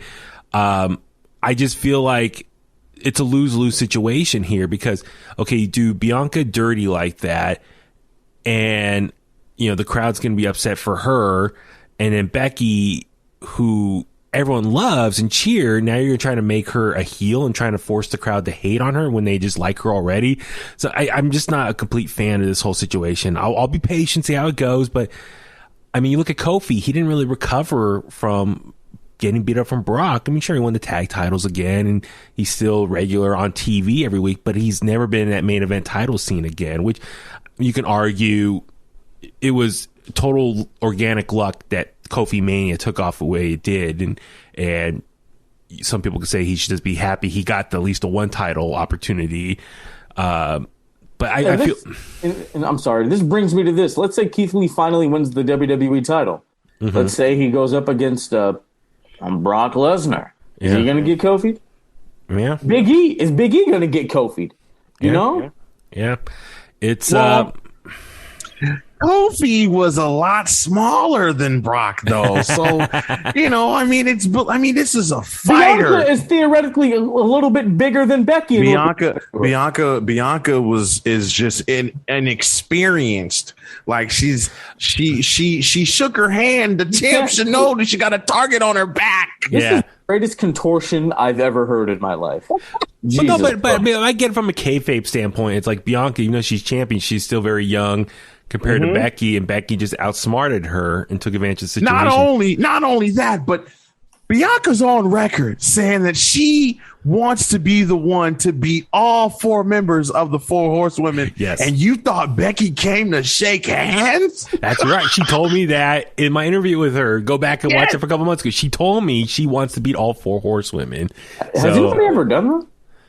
No. Mm-mm. And that's not, if she could do that, that's a big accomplishment. So you know what? And we got robbed from the potential to see the EST versus the Queen at Survivor Series. Come on. Well, okay, so yeah, because she beat Bayley already. She beat Sasha at WrestleMania, so she's halfway there. So that could be something. Hopefully people will connect the dots eventually that she is on her path to beat all 4 horsewomen. But like I said, I just felt bad for Bianca. Charlotte's going to spoil that. Yeah. Charlotte's going to spoil that, boy. Hey, if she beat Charlotte, I'd be like, okay, all right, Queen. Respect. Yeah. So, no, like I said, I just felt bad, and I feel like they kind of booked themselves in an odd situation right now because I don't think the crowd's fully going to embrace whatever storylines can be given to them. So we saw on SmackDown this week, Becky kicked off the show, and her promo was pretty much babyface, saying like, I missed you all. I've been working hard to get back here. And so, I don't know, Phil, what you think? Like, that was a babyface promo. Yeah, what they're going to do, they're going to it's the first time people are going to be seeing her, kind of like what you said with the CM Punk thing. They're going to, like Brian just mentioned, they're going to let it die down. They're gonna let her, be, it's nice to see you all again in Poughkeepsie or whatever for the next month, and then we're gonna start to get into more heelish ways. Yeah, and I don't think they do it at Extreme Rules. What's the next one? Extreme Rules. Oh, Crown Jewel's October. Okay. You want to know? You want to know what I think they should do? Whenever they step in the ring with each other again, have Becky put out that hand one more time. Be like, you know what? Look, for real. All right, for real this time. And then bam, hit her again. Get fans thinking it's happening again. And then Bianca rolls out of the ring, plays it smart. She kicks out of that. That crowd's going to erupt. Yeah. Then now the match has begun. Huh? Okay, all right. You'll be like, all right. Alrighty. Well, Bianca comes out on SmackDown this week and more or less challenges her to another match that night. And Becky, starting, I guess, her heelish personality, says no and just walks out of the ring. Then we see Zelina and Carmella come out and they're like, Bianca, you lost. You're at the end of the line now. It's our turn to get a shot. And then Liv Morgan comes out, and good to see Liv Morgan again. We haven't seen her in over a month, right? It's been a minute. Yep. So all 4 women are, bickering back and forth. They deserve a title shot. And Becky's just standing there. And then finally she just walks away, and then we get a fatal 4-way. But the fatal 4-way, Philip, you said a second ago, Bianca looked amazing there. She looked she eliminated Selena Vega. Liv Morgan got an elimination on Carmella. So they both got an elimination, both looking strong. And then just the 2 of them back and forth. That was a good one-on-one match right there. But ultimately, Bianca picked up the win. But I thought Bianca looked amazing in this match. So even though in defeat a week ago, they're still booking her very strong, which rightfully so. That's what they got to do. So, yep. We'll see what happens next for that. So it's going to be ongoing to see how they're going to make Becky heel and the crowd's going to react to it or not. So next up, we'll power through the rest of these pretty quick. So we saw Drew McIntyre take on Jinder Mahal. Pretty short match. It was less than 5 minutes. It was 2 big hosses going at it. Not a lot to say there. I just like at the end, after Drew wins with the Claymore, he grabs his sword and swings at the guys. I was like, damn, man, he's going to try to take him out with the sword. But then on Raw this week, we saw Drew make the save for Damian Priest. And then they kind of, backstage, 2 baby faces congratulate each other or like, thank you for the save or whatever. Where do they go from here? Are they is Drew and Damian eventually going to get into a program for the U.S. title? Because we know Drew currently can't go after the WWE title because Bobby Lashley's champion, as long as he's champion. But Brian, does Drew go heel at this point? I mean, I don't know what's going on. I'm a little worried about Drew because I feel like the crowd is a little burnt out on Drew, and he's not getting that same pop as we heard at SummerSlam after his victory. So the crowd. I'm sorry. You know what's going to bring the pop back? I see broken dreams. I make them for you. That'd be great. If getting his old theme song back, I'll be for that. But I'm just kind of worried, like, maybe this is an ongoing topic we can get into, is like, how do you rebook Drew to have that cool factor in the crowd liking him still? He needs to go away for a little bit, man. Like, that's just what you got to do, man. Take him off TV for like a month and a half and just kind of like let him come back for like Survivor Series or something, and, you know, just start kicking dudes' heads off. Yeah, I mean, that's what I'm concerned. Let me think. Yeah, you know what I mean? Like, because I'm worried. Unless you get him in a feud with Karrion Kross. Let's say that was just a one-time thing, right? With Priest and Drew. Let's have Karrion Kross go out there, get on the mic, right? And who's going to come to the defense, right? Who's going to be the hero going up against boring Karrion Kross? So you're telling me you want Karrion Kross, the dude that's dressed like a gladiator, to go up against a guy that carries a sword to the ring? Absolutely. We're gonna have a battle of the gladiators and just destroy. Well, Drew's a Scottish warrior. So okay, before I forget, let's talk about Karrion Kross real quick. Comes out, he's no longer NXT champion, lost to the Samoa Joe at NXT Takeover 36. Comes out now with this new look, looking like Lord Humongous from back in the day. Sid Vicious, multiple people played the character Lord Humongous in wrestling, or Humongous from Lord Humongous from Mad Max 2. The fourth member, Demolition. Yes, he's got like the hockey mask or some version of a mask on with the straps and bondage type look. I mean, he did defeat Ricochet pretty quickly, but Phillip, what'd you think of his new look here? I don't even know what to say. Brian, I have nothing. Karrion Kross is the next star on Monday Night Raw if Adam Cole doesn't go there. Karrion Kross is going to be fine.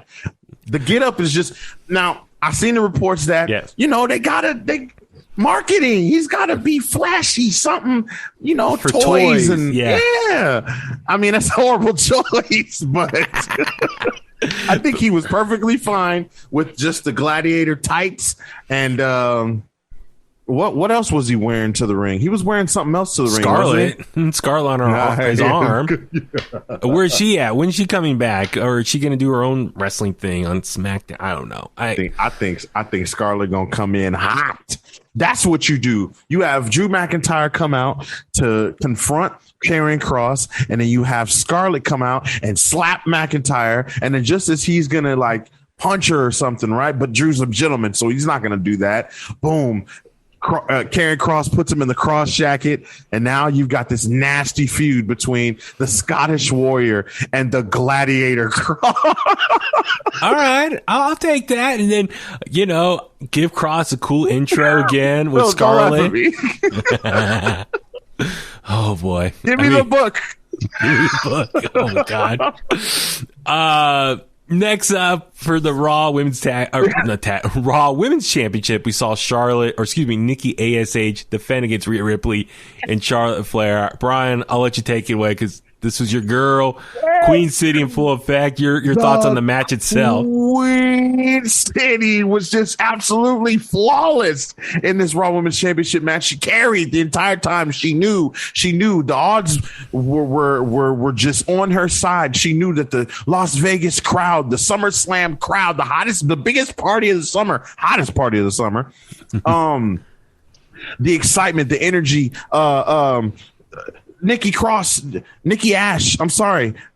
She just she's not cutting it. And Rhea Ripley, she's too young. Like, it's not your time yet. You know, it's the Queen City's time. And she went out there and she hit one of those moonsaults, but it turned it into a corkscrew. Yeah. Amazing. I was a little worried because Nikki ASH, she got hit in the head, looked like into the barricade. I was like, ooh, that was a little tough. But no, it was great. I was going to say, because so I watched the broadcast and Nikki ASH, she got like a big piped in cheer, but she didn't get that same reaction in person live. So nope. That's why I'm a little worried about Nikki ASH. Like the character is getting a little burnt out because I think they're forcing her too much like this, you know, by the book, good, like I'm overcoming the odds. And like we want to believe in underdogs, but when you kind of go too sappy, maybe is that the word? I'm trying to think of the right way to describe it, where it's like you're almost like beating it into our head too hard. It just kind of comes off a little more corny than cool. Like we all want to celebrate and believe in an underdog to overcome the big odds. Yeah. But in this case, the character's not. It's not working. You know, you look at what Shane Helms when he was the Hurricane and Mighty Molly. Like Shane Helms, like he had that cool factor still. Like he was goofy, but he held his own and kind of was able to fight back against people. You know what I mean? I don't know. I mean that was a period where I wasn't watching as closely, but I remember Hurricane Helms still was, putting up a good fight. And he beat The Rock. Yeah, exactly. Well, I think too, like in reality wise, like no one, like wrestling fans nowadays, they want like reality, right? So like everyone knows it's just like Nikki Cross isn't a superhero. And granted, to her credit, she says she's almost superhero. She made it clear that she's not a superhero, but I think maybe the mask might be too much. I think the name change might even be too much for fans to get behind. And I think that's it. I think if she'd have just come out with new gear and maybe the new music, and maybe they could have been almost a superhero, Nikki Cross, then maybe it'd have been a little better. But because and the only reason I said it is because a lot of wrestling fans nowadays they get overcritical about the littlest things, right? Like obviously a name change has been a really big thing over the last few years. Whenever Vince changes someone's name, it's like he completely takes their identity, even if it's not a full gimmick change, right? Like Matt Riddle, when they took Matt out of Riddle's name, it's like, oh, he's buried. Oh, this is horrible. Vince is ruining everybody that's coming from NXT. So I feel like with Nikki, if they had just left her name, maybe changed up the look, maybe not the mask part of her superhero costume, then she wouldn't look so like corny or kiddie, and she still went out there and was, maybe had the same energy, that people wouldn't be that mad or frustrated over it. I have a question. Yes, Phillip? Huey, when you interviewed her, did you ask her why she wasn't in the gimmick? I mean, he did interviews in the gimmick. She should have been fully committed. No, but I did ask her a question. Something I heard Steven Larson talking about was it would be kind of cool eventually if Nikki ASH as a superhero, okay, she needs like a villain, someone to go after. And who's the closest thing to like a superhero or super villain? It is Alexa Bliss with her whole Fiend 2.0 look. And they do have history together. They were former tag team. So I asked her, would you eventually, as a superhero, try to go and save your friend who's very much like a villain right now, a monster villain? And she said she's open to the idea. So we'll see what happens there. No, this match I actually really did enjoy. For triple threats, I'm not the hugest fan of triple threats because usually it's a lot of times it's, all three start in the ring and then one person falls out and then it turns into a one-on-one. And then when there's a downtime, then that person comes back in and someone else falls out the ring. You know what I mean? So it's like that constant rotation. It's kind of annoying. But this was a good, hard-hitting triple threat match. I think all three ladies delivered here. Triple threats are great. I love them. Yeah. Every match should be a triple threat.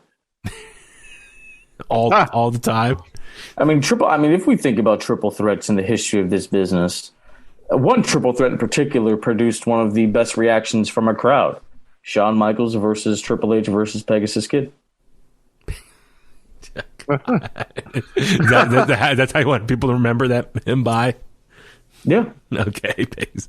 But so now what I'm saying is, like, it was a good match, and Charlotte Flair, phenomenal. I mean, her athleticism really showed here, but then she picked up the victory, and Brian, the crowd popped for her. She had a great crowd reaction. They cheered her on. So even though she's a heel right now, the crowd popped, and it's kind of hard to argue against Charlotte Flair being champion again. It's like the crowd loved it. So whether it's a casual fan or whoever, people still like Charlotte Flair. So she's now 12-time champion here. 12-time, the Queen City. You know what's great?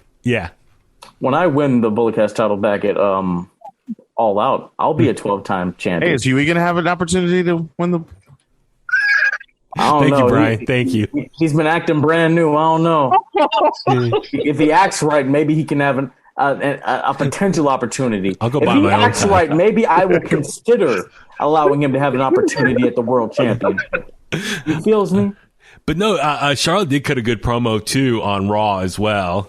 Cutting, just calling everyone out. But then Rhea Ripley, Nikki ASH teaming up, take on Nia Jax and Shayna Baszler. So is that going to be something? They're going to be a tag team now? Two chicks with attitudes. Two bad chicks. We'll see what happens here. It's going to be interesting. They picked up the victory and they were celebrating. So it's good. Like, get some fresh blood in that main event title scene for the women's division on Raw. Give Charlotte someone new. So, yeah, we'll see what happens there. Next up, probably, I would say, match of the night. I really enjoyed this one. Edge versus Seth Rollins. Let's talk about, Seth coming out looking like, they were saying Sgt. Pepper's from the Beatles. He looked like the Matador to me. It was actually a Michael Jackson get up. I was like, where's Tito Santana, man, with that outfit? So he comes out, but then Edge, man, coming out with the Brood entrance there. They couldn't do like the full blown. It was interesting because Brian, you were there, and we saw it was like a box by the entrance, and he was elevated out with the fire around it. But on the broadcast, you didn't really see that box. You just saw it was shot from down, looking up, and he just slowly came up. And then they cut away, and then they showed him already down on the ground walking in. But it was so cool to see the Brood, hear that theme music live in person again, and coming out with the sunglasses. Phillip, it's not so good for Gangrel because he lost the booking.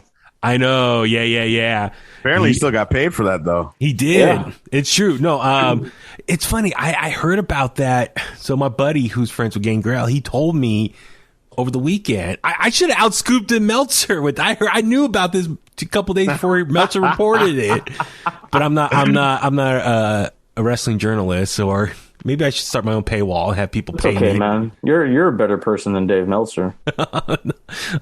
I've never met Dave Meltzer. I would like to meet him. I stood next to him at a Denny's once. I'm curious to see what he's like. I'd like to talk to him, see what he's kind of like in person. You really never met him at those APW shows? Nah, he was always at a distance, sitting away. All the marks are surrounding him. I'd like to talk to him. He's from San Jose. I thought he lived in San Francisco. No, he lives in San Jose. Oh, okay. John LaRocca goes over there and watches pay-per-views with him. Really? Yeah, John LaRocca's tight with Dave Meltzer. I didn't know this. Yeah. I love John LaRocca. John LaRocca is a great human being. Yeah, so you're like one person away from Dave Meltzer. You didn't even know it. I'm okay. But the match itself, Gangrel, he was going to make an appearance. My buddy told me watch Wednesday, Gangrel was going to be there, and then like the next day he told me, never mind, they canceled it because Edge did the Brood entrance, but he said Dynamite or AEW still paid Gangrel. But I was wondering, like, what was Gangrel going to do on AEW anyway? Was he going to be in Christian's corner because they have the Brood connection? Dude, Tony Khan wants to create the Attitude Era so bad. He wants to recreate it all. Yeah. Jesus Christ. But the music was cool, hearing the Brood theme, like it's a banger. I'm like, oh yeah. The fans didn't really pop for it. They popped for the "You Think You Know Me," obviously. Yeah, he took the sunglasses off and then popped up. So he went from the Brood song into his actual theme song or current theme song. So that was cool. But the match itself, it was great, man. Like, it wasn't like a bunch of high flying spots, but it was just good technical telling the story in the ring. Like, early on, Seth was trying to attack Edge's neck, but Edge kept fighting him off. I like that one point where Edge ramps Seth into the wall of the ring, the side of the ring, and the LED screen went out. I was like, that's cool. That's cool effect right there. But the big turning point when they did the neck breaker off the top rope, and that's when the match really started picking up here. But Brian, what'd you think of the match in person? That was good, man. It was very methodical, very slow pace, very Edge-like, like Edge, technical, slow, psychological. Hope I'm saying the right words. You guys know what I mean. Yeah. Very meticulous. Yeah. And, I don't think Edge went as dark as he said he had to go. Yeah. But it was close enough for what it was. And, man, I was conflicted. Like I said, Seth, I'm a Seth guy. But Edge, I love Edge, the rated R superstar. Shout out Tony Chummel. That's almost as better as the Queen City, but we ain't got to talk about that. But yeah, man, it was a great match. The energy, I think, in the arena wasn't as loud. I mean, like I said, it was very slow paced, methodical. So fans were just kind of like very quiet for the majority of this match. Yeah, it's tough because I think a lot of fans, younger fans, are so used to kind of maybe the more fast style that we see like an AEW, for example. So when you see more of like a traditional, maybe a little bit older school style of wrestling telling the story in the ring, it comes off a little slower or boring. But for me, it's like, and this even for the main event with Roman and Cena, it's like when those big moments happen, they have a stronger impact. But this match, I thought was really great. I mean, when Edge came out with the Brood stuff, I think that really woke the crowd up because I think the crowd was kind of dead a little bit, still deflated from the Becky Lynch situation. And then when Edge came out, I think that's kind of lifted everyone's spirits a little bit again. Yeah. But the match was really good, and ultimately, Edge Edge went for the spear, and then Seth countered with the pedigree, right? Pedigree. Yeah. Oh, my God. Hey, Seth has done that spot before. Money in the Bank 2016 when he wrestled Roman. Yeah. The night all three Shield members were champ. Yeah. Yeah. Oh, that was great, man. But the match had a lot of great spots in this, and then ultimately, Edge picked up the victory, and so good for him. He was due for a victory on a big show because he's been back and he's been putting like Randy Orton over, put Roman over, so it was long Rollins overdue. Needs his credit too. Exactly, and that's the thing. So jumping to SmackDown this week, Edge cut a promo and said like he had to go to a very dark spot for this match, but he won. He's happy. And now his goal is to go after Universal title again, the title that Seth cost him. And they cut to that Seth promo right after, and he's like smiling at the screen, and he's like, he's not done with Edge. So I'm guessing I get a rematch at Extreme Rules. Is that what this leading towards? Oh yeah. And so would Seth probably get the victory there, or a make good, or his win there? So. Either Seth gets the win or Edge gets the win, and then Seth just beats Edge down so bad to the point where we see Edge ride off again. Yeah, maybe until Survivor Series or something. I don't know. Yeah, exactly. Next up, I would call this even the co-main event. I was kind of cool that WWE Championship was booked later in the night, so Bobby Lashley defending against Goldberg here. I was surprised this match went on longer than I thought. I thought it was going to be very similar to Drew versus Goldberg at Royal Rumble, which is going to be like finisher after finisher. But they told a pretty good story. They were going outside and, some good spots here. Brian, how do you think this match played out for a Goldberg match? I was surprised also with the length of this match. It was still the standard, 7 minutes for Goldberg, but Goldberg did a lot more in this match than I had anticipated. He did a lot of selling. He didn't have very much offense, but he did do a lot of selling. Made it look like almost like he was really hurt. I was like, yo, is he really hurt? Like, poor quad, brother. Okay, it was a slight delay. Okay, so MVP takes the cane, hits Goldberg in the leg, and Goldberg looks and like slight delay, like half a second. Then he's like, oh, my leg. Like, I was like, was it Friday? Oh, my leg and my back. My neck, my back, my neck and my back. Get your ass up. But Goldberg had the slight delay, and then he's like, oh, and then Bobby, takes out his leg, spears him in the leg, or chops him in the leg, and then ultimately Goldberg can't continue, and the match is called off. And then Goldberg's son, is it Gage? Is that his name? Yep. He comes in, jumps on Bobby Lashley's back, and then Bobby grabs him and puts him in the hurt lock. And then he realizes it's a kid, and he throws him down. And MVP, it's like, oh crap, you just beat up a teenager, and they get out of the ring, and then Goldberg slides over, protects his son, and says, I'm gonna kill you. So Phillip, were you okay with this finish? Is it a way of protecting Goldberg still? And it looks like they're probably gonna have a rematch again soon. Look, his son getting choked out was the best part of the whole thing. I'm not gonna lie to you. Y'all know what I like, kids. I don't give a damn about y'all as kids.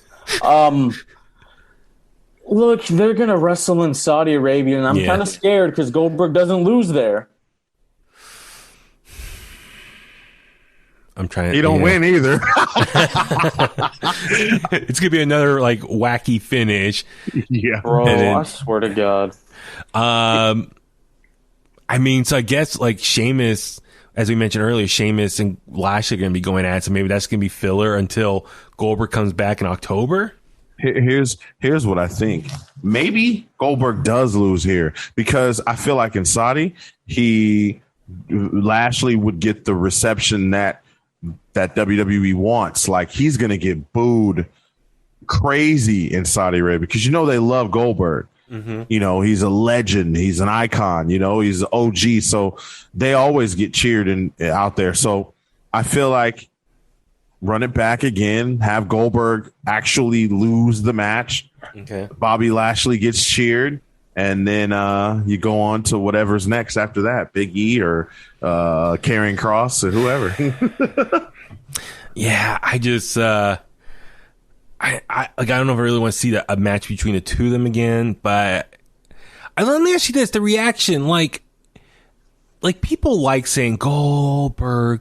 So when he comes out, people like being part of his entrance, but for the match itself, people seem not to really care about anymore. So I didn't hear very much Goldberg at SummerSlam either. I didn't hear it. Yeah, so I feel like it's almost diminished return at this point. Like he doesn't have that same reaction anymore. Are you talking about the entrance where they were doing the Goldberg? Yeah. Okay. Speaking of the entrance, I got a shout out to Vinny Wasco. He's one of the dudes that walked Goldberg to the ring. Local guy. Is he local? Okay, because I saw people on Instagram or Twitter were like, oh, they were tagging or screenshotting him. I was like, who is this guy? So. NorCal guy. Cool. Well, that's great, man. That's a great thing. If you look back on it, all the security or extra talent, where they at now. I mean, MJF. MJF with Samoa Joe's security. So, no, it's always good to keep an eye out on security, especially at NXT the last few weeks where Bronson Steiner has been in the ring as well. So, but yeah, we'll see what's next with Bobby Lashley. It looks like Sheamus is first up and then Goldberg at some point down the road. All right. Last but not least, Roman Reigns taking on John Cena for the Universal title, main event time. Now, a match that was the longest of the show, 24 minutes. I really enjoyed this match, guys. As far as, like I said earlier, it wasn't fast, upbeat, spot after spot after spot. It was a little bit slower, and the two of them really showed less is more sometimes. Yep. Roman is good at hitting someone and then taking a break and trying to get the crowd reaction off him. It's yeah, this is your guy you care about. I'm going to kick his ass and take my time, my sweet time doing it. It was really good. And then when the big spots do happen, the crowd really erupted, which led to these false finishes, which had that much drama added to the effect of that. But yeah, Phil, how'd you think of this main event played out here? This was great from the entrances to the match. I mean, the Cena-tron, listing the dates he's won all the world titles. I'm okay, that's kind of badass. I'm all right with it. And then Roman, just looking like a star, walking to the ring, Heyman trailing behind with the Universal Championship. Everything about this was perfect. But John, in that promo, he said all it takes is 1, 2, 3. And he was getting his ass kicked, but he kept rolling up Roman. And he's like, hey, man, 1, 2, I need one more. And that's it. Yeah. I could spoil all this for you. Yeah, the first third of this match was really John was trying to go after like the quick roll up on Roman. Roman kept like saying, what the, like reacting to that. So Cena was trying to pull a fast one, and then Roman finally started getting some offense in and went outside the ring. And then like the last third, Brian, it really became hard hitting. Like, Cena was throwing punches. They were like going back and forth, but the false finishes. And finally, when Cena did the attitude adjustment off the second rope, the crowd popped big, and Roman still kicked out. It's like Cena, it's like, what else can he do? The tribal chief is kicking out everything. So I don't know. How'd you think the end of this match was playing out here? It was good. It almost made me feel like Cena was gonna win. Yeah. It really they did a good job recovering from whatever predictability that was already in this match. Like, fans knew, okay, Cena's shooting a movie, he ain't gonna win. Yeah. And then Roman Reigns says that if he loses, he's done with WWE. All right, that's not gonna happen. But with each near fall, it was like, yo, is Cena really gonna do this? Yeah. How are they gonna get? And then you got to think too, like, whatever audibles are they going to call? What audibles are they going to call with, Punk coming the night before and all that? Like, you just didn't know. So for me, it was like, okay, Cena could win this. Am I okay with this if he does? I think so. The fans were really into, and see, I'm all for whatever the fan reaction is most of the time, right? Okay. Because the fans are on their feet and they're cheering, they're loving it. I'm like, okay, that's what they want. Then hey, if they go with that, I can't be mad, right? But the tribal chief, I like the finish because they were like slugging it out. And then finally, Roman countered with the 2 Superman punches. Or actually, right before that, Cena was trying to do his version of the ooh-ah. Hey, you know what I thought he was about to do? Remember when he did that lightning fist move? Yeah. I thought that's what it was like. I was like, yo. He said he wanted to embarrass him. I was like, oh, man. But then Roman counter with the 2 Superman punches, and then ultimately the spear, and then pinned Cena. So he retained the Universal Championship, and he was getting ready to celebrate, and all of a sudden we hear dun dun dun dun, the Beast Incarnate, Brock Lesnar makes his big return, comes down to the ring. The crowd popped because that was a big surprise. I had no idea he was going to be there, but apparently a lot of people were like starting to leave. As soon as the bell rang, it's like people are like, all right, traffic, let's get out of here as quick as possible. And when his music hit, that actually was the only, other than Charlotte, the only thing that got me up out of my seat was when Lesnar's music hit. I was like, yeah, take that, Tony Khan. Ponytail Brock is here. Right? I mean, he looked great. Like, he looked fit to me. I mean, he had the tank top, the black tank top tucked into his jeans, with the boots on, the ponytail, the beard. He comes out and the crowd reacts, and like he goes into the ring, stares down Roman. Paul Heyman looks scared, like, oh my God, it's like my 2 children or my ex and my current girl staring at each other. I'm such a WWE mark. I was like, let's go. And then they go off the air, and then Roman and Paul Heyman leave. Brock leaves, and then Cena gets back in the ring, and then, I mean, you can watch it online. I tweeted the video out as well, but Brock comes running back in and takes John Cena to Suplex City again with an F5. So Brock started tossing that ass. To me, guys, Roman looked, the look on Roman's face, not just Heyman's, but Roman's as well, it says a lot. And it's like, yo, like, it's almost, he wasn't scared, but it's like probably the first time that he wasn't as confident as he usually is. Yeah. With whatever. I mean, when Cena came back, it was like an angry, like, what the, you know what I mean? Well, it's good from a character standpoint. It's like, all right, for the last year, he's been dominant. Finally, we see a little bit character development. It's like, okay, he's scared now. Yeah. Finally. Mm-hmm. I mean, when Cena came back, the look on Roman's face was kind of like, like what? And then the Brock one, he's just like, Okay, don't look like a bitch. Don't look like a bitch. Yeah. Don't look tough, man. Come on. You're a tribal chief. Yep. And so it's interesting because, Brock got the babyface reaction, a.k.a. we missed you reaction. It's interesting because I said this to Tim with Pro Wrestling Unlimited the other day, as far as, remember like 3 years ago, people were tired, couldn't stand seeing another Brock Roman Reigns match. But now, 3 years later, you got Roman, who's more of a heel now, one of the hottest acts, who has transformed into one of the hottest acts. Brock Lesnar, who's been gone for a long time, so we've missed him. It's amazing we're getting the same two guys again, but our perception of them is different, and now people want to see that matchup again versus, you know what I mean? Does that make sense? Yeah, no, absolutely. Because, Brock has been like a real actual face since like 2002. When Heyman turned on him. Oh, yeah. And this is the thing. Heyman should stay and will stay with Roman. That means Brock's going to talk more. Yeah. And we know he's fun. Remember we used to have the Money in the Bank and he had the fun personality. Hey, Brock in the Bank was great. I missed that.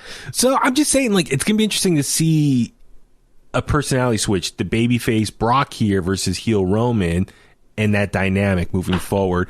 So let's touch on SmackDown real quick. So we see Paul Heyman. He's trying to go into Roman Reigns' locker room. Caleb Braxton's there. The door's locked. Usos come out. It's like, oh, hey, how's it going? And he's like, you didn't know Brock was going to be there? So they're questioning him. And Paul looks scared. He's like, no, I had no idea. He's trying to just more or less say, I'm loyal to you guys. And they're like, oh, Roman will be here later. And then they have Roman shows up later. And he's like, I love you, man. You're part of the family. Come on in. What are you guys thinking here? Because, Roman, his whole character is like a mob boss. And I interpret it like any Scorsese movie or something. When the mob boss knows someone is a rat, like they're extra nice to them before eventually taking them out. Do you think that's what's going on here? Brian, is that what the character here playing out?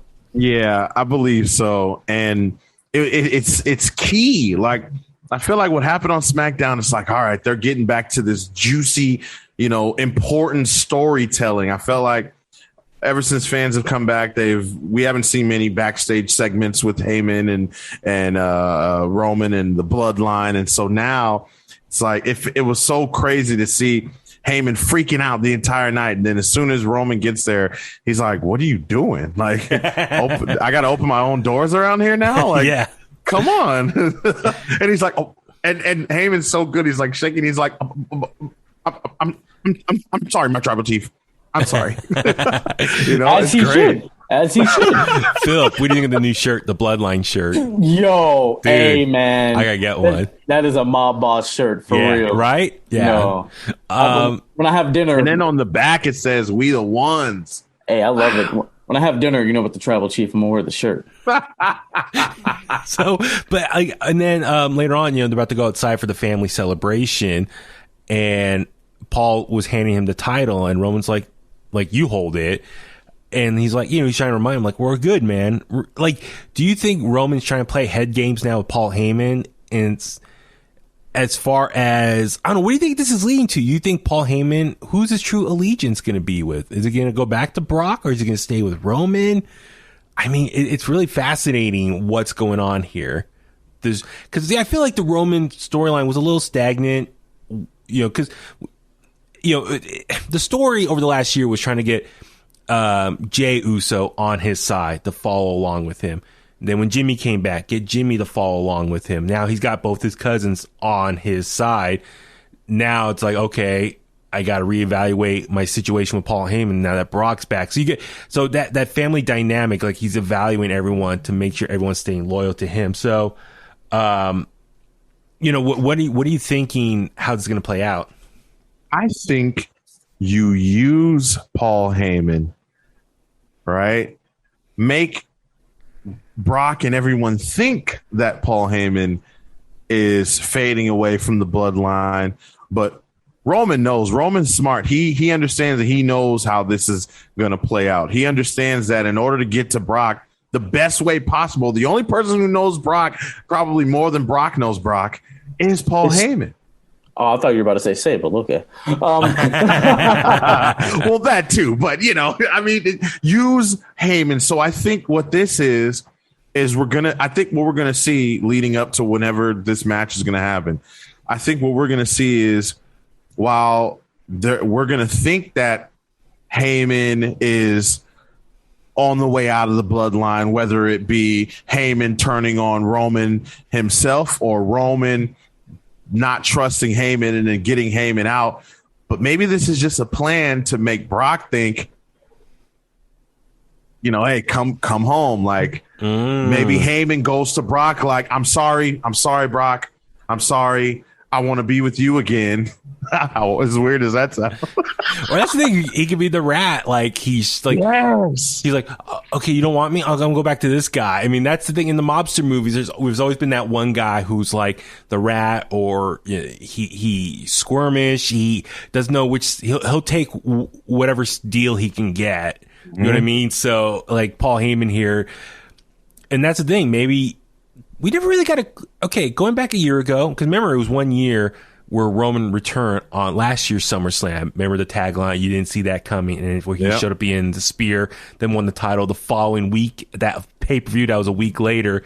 So did we ever get a clear explanation for Paul Heyman? I'm trying to remember why he aligned himself with Roman Reigns, even though he's with Brock for so many years, who was Roman's top rivalry. So I was trying to remember what was Paul Heyman's motivation to align himself with Roman. So I wonder if they'll come around to that and reevaluate that part of questioning his loyalty with Roman. So that's going to be interesting, like how they're going to add tension between everyone here. And maybe I'll have to go back and maybe look at a year ago and maybe some old reviews of SmackDown, the fallout from last year's SummerSlam, and try to remember what happened. Why did Paul Heyman align himself? Because remember that shot of Roman sitting on the couch, and then they took the camera and backed out, and you see Paul Heyman sitting there, and it was like the shocker. It's like these two guys are aligning with each other. So I want to, maybe that's something I'll try to do this week, is trying to go back and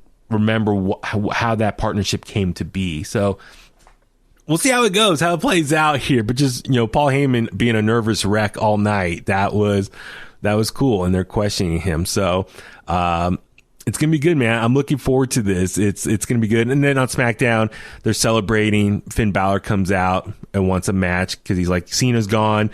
Edge wants another title shot. But listen, I'm due up next, and I want my title shot next week. So Roman didn't give an answer. He walked away. Finn, give him credit, man. He's trying to take out all three of them at the same time. And then the Street Profits come out, make a save as well. So it looks like Street Profits and the Usos are going to be the next program for the tag titles. Give me that. That's going to be a lot of fun. So SmackDown, man, it's stacked right now with the roster, with Becky Lynch and Brock on the outside looking in, going to be coming up pretty soon on a regular basis. So it's good, man. Friday nights are action-packed moving forward, so it's going to be a lot of good stuff looking forward to. All right, let's start wrapping things up. Phillip, where can all the Kliqsters find you online? You guys already know where to find me. Trifecta Chief is out. Cynthia. That's it. I couldn't think of one. I couldn't think of one. I'll be honest. I was like, what's going on here? You fall asleep? Like, I couldn't think of one. Get the bubble bath.